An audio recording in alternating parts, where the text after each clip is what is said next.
What's up, guys? For those of you watching on the release date, happy Friday, another week down and another new product from JMAC Customs. This week we're going to talk about their 360 28F muzzle device. So you're probably already aware with the 360 muzzle devices, unlike a traditional brake, this has ports 360 degrees around, which is going to allow it to vent those gases all around and kind of spread them out over a larger area, which is going to cut down on the combustion when you compare it to a traditional brake. And it's also going to cut down on the flash signature when you compare it to a traditional brake. So it's going to take a little bit of that edge off from what you're used to, and it's still going to mitigate that recoil very well. Not too long ago, JMAC Customs released the 360 28S. And for those not too familiar with JMAC Customs products, that 28 means that it is half by 28 threading, and that S means that it is shoulder mount. Shoulder mount is the standard way the majority of muzzle devices are attached to a barrel. So your traditional AR-15s are going to come with a barrel that has a shoulder on there, and it's going to be a significant enough shoulder to allow you to install your muzzle device on there. Now, when you install your muzzle device on the shoulder, theoretically, it's going to line up concentrically. Now, what that means is that the bore of your firearm is going to perfectly line up with the bore of your suppressor. That way, when you fire around through your suppressor, it doesn't hit anything on the inside before making its way out.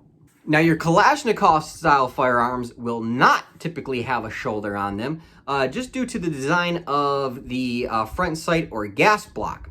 So with these, you're going to typically want to utilize that face mount device. That way, instead of indexing off of the shoulder, it's going to index off the face of the muzzle. So if your muzzle is cut concentrically, your muzzle device is also going to be concentric, and again, doesn't require a shoulder. Now, if we look at this PCC, this is an MP5 clone. If we take a look at the muzzle there, it does have a shoulder. However, it also has this tri-lug milled into the barrel. So you could install a standard half by 28 shoulder mount muzzle device on this barrel, no problem. It'll install, it'll be concentric. However, due to those tri-lugs being cut into the barrel itself, it's going to sit pretty far off of that front end.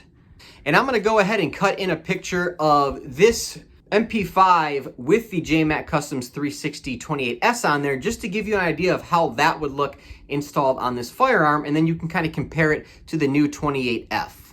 All right, and now we have the 360 28F. Again, it's face mount, so it's going to mount on the face of the muzzle, not on the shoulder. So you're going to notice as I install this, it's going to actually sleeve over a lot of this barrel until it indexes off of the face of the muzzle.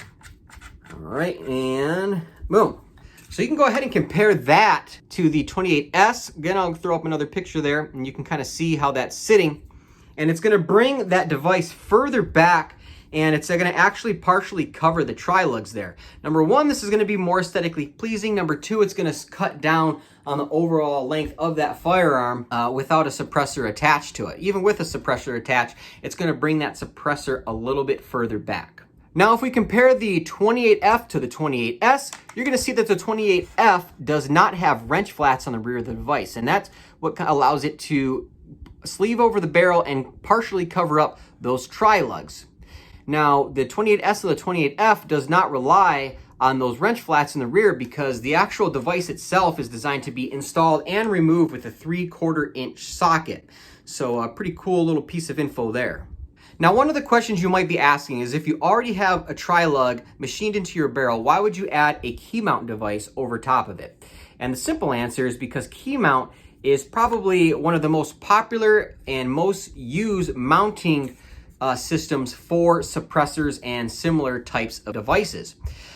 And more we're starting to see suppressors that work with both pistol calibers as well as rifle calibers. One example is going to be the Silencer Co. Omega 36M. The Silencer Co. Omega 36M, you can go ahead and attach it to your KeyMount device on your PCC, take it right off and put it on your 5.56 or 308 rifle. So you don't have to swap out that adapter to a tri-lug in order to use it on different firearms. The 360 is also Key Micro compatible, which means it's going to work on the majority of your Key Micro devices, and you can find a list of which devices it's compatible with on the JMAC website. So the beauty of these KeyMount devices is they work for more than just suppressors. So there's some other non-NFA items that you can install on your KeyMount device as well. This is a JMAC Custom's blast diversion shield on a dead air KeyMount adapter. So maybe you live in a state that doesn't allow you to own a suppressor, or maybe you just don't want to pay that tax stamp, whatever the case may be. You can still utilize something like this blast diversion shield. What this does is you're just going to go ahead, easily throw that on the end there, and what that's going to do is whether you're running a 2C or a 360, it's going to take those concussive properties away from that muzzle device, send those blasts forward, and be a little bit more pleasant for the people to your left and right. So there you have it, the JMAC Customs 28F. If you have any questions, go ahead, throw them down below. Be sure to follow on social media, subscribe on YouTube, and check out all my links in my link tree below. Thanks for watching.